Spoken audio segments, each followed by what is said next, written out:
Hello viewers, আসসালামু আলাইকুম। সবাইকে রমজান মুবারক।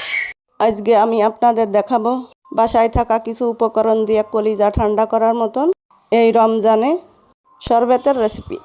তাহলে আমার মতন করে আমি শুরু করি। প্রথমে বাসায় থাকা কিছু কাঠবাদাম।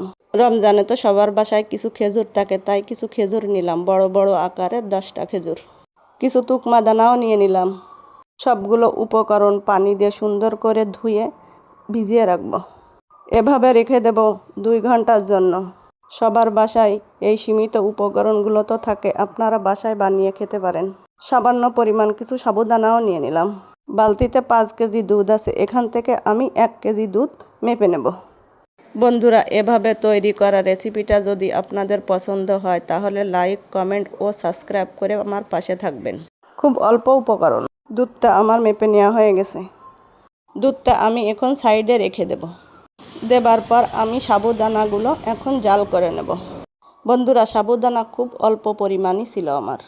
সামান্য কালারের জন্য আমি হালকা ফুড কালার ব্যবহার করলাম। সাবুদানাগুলো নামিয়ে নিয়ে এখন আমি এটা সেঁকে নেব। বন্ধুরা, দুধটা আমি এখন গাঢ় করে জ্বালিয়ে নেব। এখানে আমি 1 চামচ পরিমাণ চিনি দিলাম। চাইলে আপনারা মিষ্টিটা কম বেশি করতে পারেন। এখানে আমি 2 চামচ পরিমাণ গুঁড়ো দুধও দিয়ে দিলাম স্বাদের জন্য। এখন আমি দুধটা সুন্দর করে ঘন করে জাল করে নেব। বন্ধুরা, খেয়াল রাখতে হবে তলে যেন লেগে না যায়। দুধটা আমার উতলায় পড়ে গেল। এখন আমি তলে হালকা করে নাড়িয়ে দেব। 2টা এলাচ থেতো করে দিয়ে দিলাম সেন্টের জন্য। সঙ্গে একটা তেজপাতাও দিয়ে দিলাম।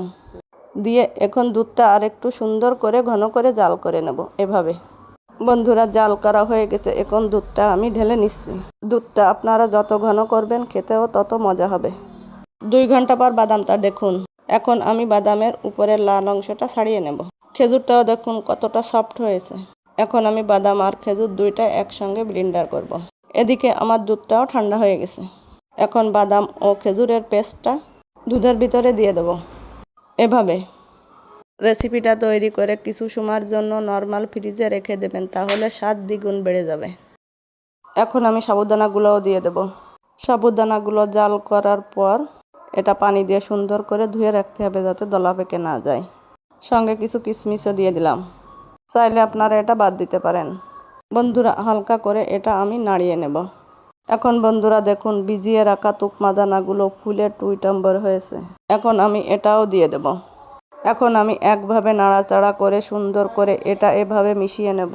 দেখুন বন্ধুরা, এই গরমে এটা আপনারা তৈরি করে খেতে পারেন এবং ইফতারেও এটা রাখতে পারেন। এখন আমি আপনাদের এটা গ্লাসে পরিবেশন করে দেখাই। আমি যেটা তৈরি করেছি 5-6 জনে খাওয়া যাবে। আল্লাহ হাফেজ। আজ এ পর্যন্ত, দেখা হবে অন্য কোনো দিন।